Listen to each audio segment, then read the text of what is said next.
Hi friends, welcome to Let's Find Out About It with me, Teacher Michelle, and today we are going to be learning all about what can wind move. And not to spoil anything, but we're going to become kind of wind scientists today. My friends are going to make some hypotheses. But before we get into that, my friends, remember our friend Gilberto, right? From Gilberto and the Wind, the storybook we read today. So this is our friend Gilberto, the main character, and this is his friend right here, the wind. But I have a question, my friends. We can see the wind right here, but when we go outside, can we see it? No, we can't see it, and that's because the wind is invisible, which, like I said, it means we can't see it. So we can see this book, but if I fan myself with the book, my friends can't see the wind. We can see my hair blowing, but we can't see the wind. And so, speaking of Gilberto and the wind, they were friends, right? The wind would blow apples down from the tree. It would push Gilberto on the gate. You know, they had a lot of fun. But sometimes Gilberto got scared of the wind, right, friends? He did. Do my friends remember why?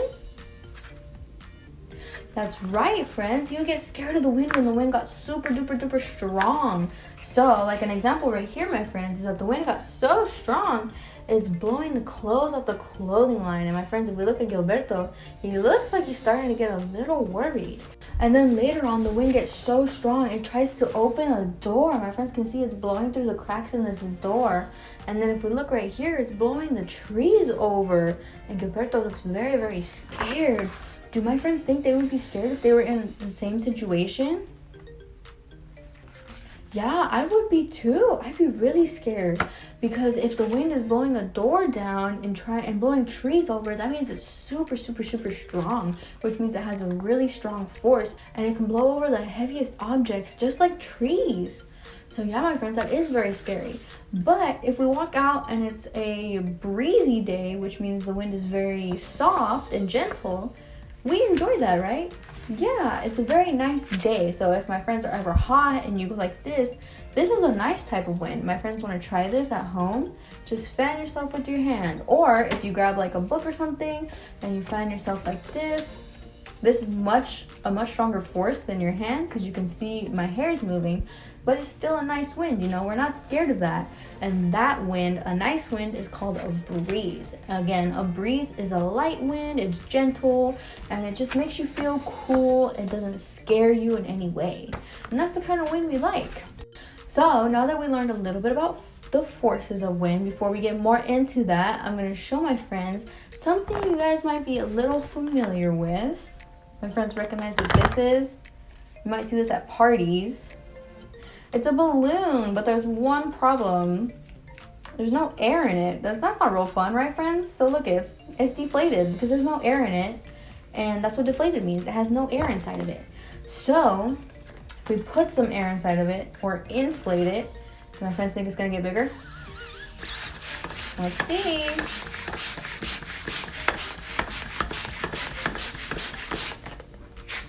Wow, so I use this balloon pump which generates air.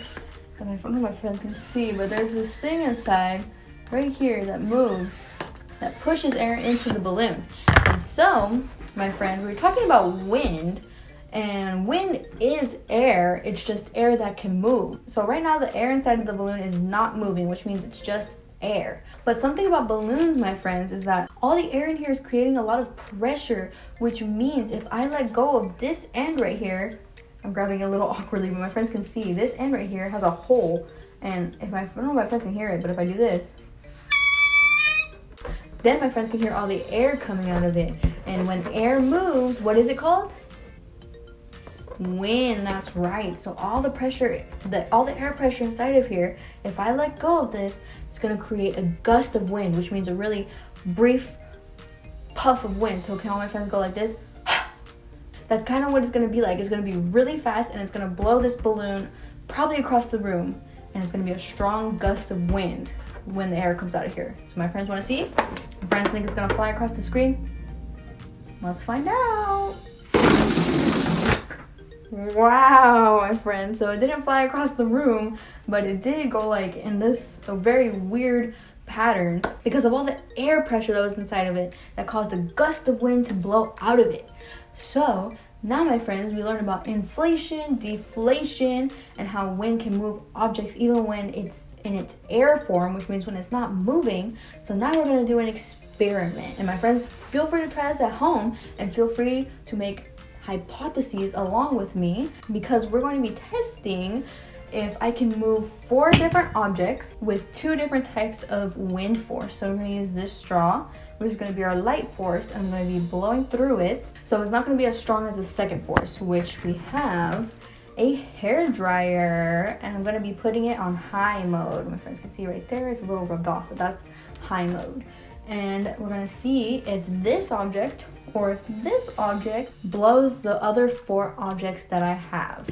And my friends, like I said, are going to be able to make hypotheses with me, and you can also feel free to try this experiment at home. All right, friends, so let's get started. So now we are going to test out the 4 different objects that I have, and we're going to see if I can use a weak force to blow them over, which is going to be this straw that I'm showing you right here, or if we need to use a strong force, which is going to be me using this hair dryer that you can see right here. So the 4 objects we have are a spray bottle. It's got a little bit of water in it. Then we have a cotton ball, which is very, very light. We have a glue stick, which is also pretty light. It's a little heavier than the cotton ball, but it's lighter than the water bottle. And finally, we have this 5-gallon water bottle. And if my friends do not know, this is much, much, much heavier than this water bottle. My friends can see it's a lot bigger, and it takes quite a bit of effort to push it over compared to the water bottle. So we're going to test it out with our light force first on all of the objects. And I want all my friends to make a hypothesis on whether this is going to work to blow over all 4 objects, or if we're going to need to use the heavier force. Also, friends, you might not be able to see me because this has to be at a lower angle, but I am right here. So let's get started.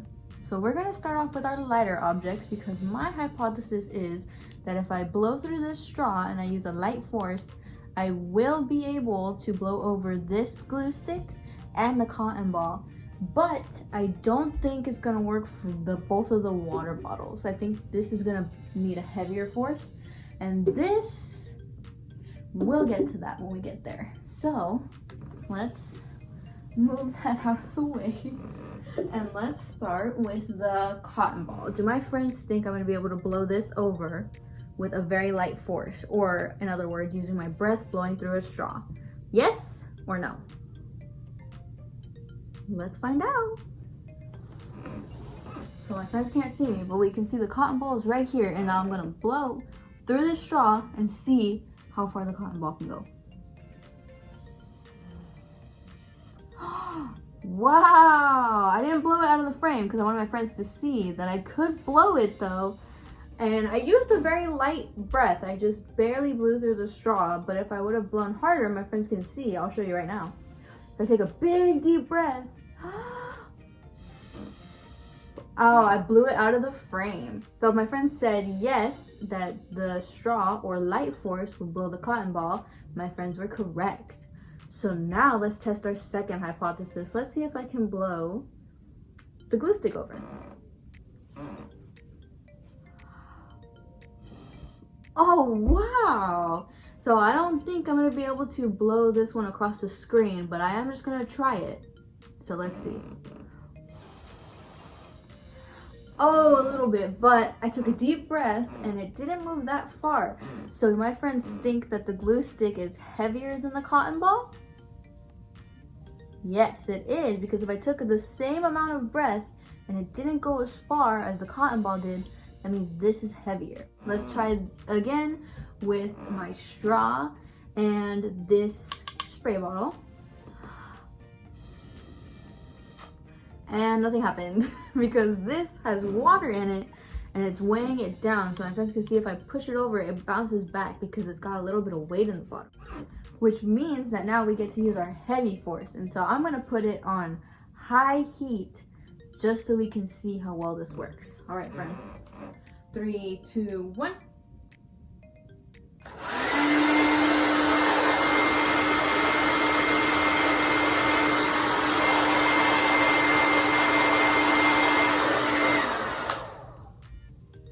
So my friends, see that? It moves a little bit, but it doesn't blow it over. Let me see, I'm gonna put it a little closer and see if my friends can see it moving.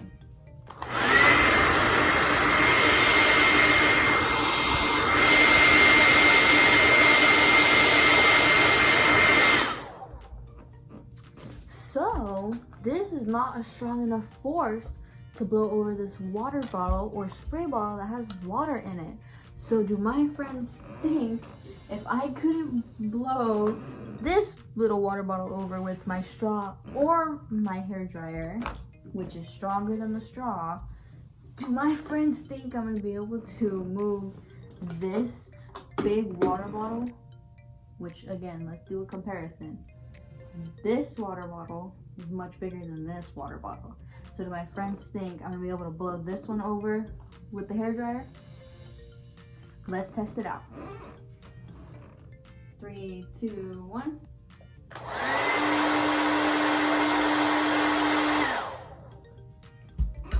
Nothing. So nothing happened, and that's how we know that this water bottle is heavier than all 3 other objects that we tested out. So my friends, if you made a hypothesis that this was too heavy, you were correct. And now let's get back to the video. Welcome back, friends. So did my friends enjoy that experiment? Did you guys make some good hypotheses? I bet you did. And always remember, friends, when it comes to science or let's find out about it, it's totally okay if you get some hypotheses wrong. I do it all the time. And that's just the fun part of let's find out about it in science. We get to be wrong and we get to do fun experiments to see what really is gonna happen. So, like I said, friends, you can try this activity at home. You don't have to have a hairdryer. You don't even have to have a straw. You don't have to have the exact objects I had. You can just use your breath and see what kind of things around your house you can blow over with your breath. Maybe line them up and get your guardian and you together and see what kind of things you two can blow over. Because if I take a deep breath and I try to blow something over, it's gonna be a bigger deep breath than my friend. So that would also be a fun thing to test out. All right, my friends, so I hope you guys learned a lot because we did end up answering this question, what can wind move? And we learned that wind can move a lot of things, but it depends on if the wind is strong or if it's weak. If it has a strong force or a weak force, and it also depends on if the object is heavy or if the object is light. Do my friends think a weak force of wind can blow over the 5-gallon water bottle I showed you, which was really heavy? It can't. But if we had a wind that was so strong it was blowing over trees, then do my friends think it could blow over that water bottle? It could, because then it would be so much more stronger than the heavy water bottle that it could just blow it right over like it weighed nothing. So with that, my friends, I hope you guys learned a lot today and let's find out about it, and I will see you in the next video. Bye, friends.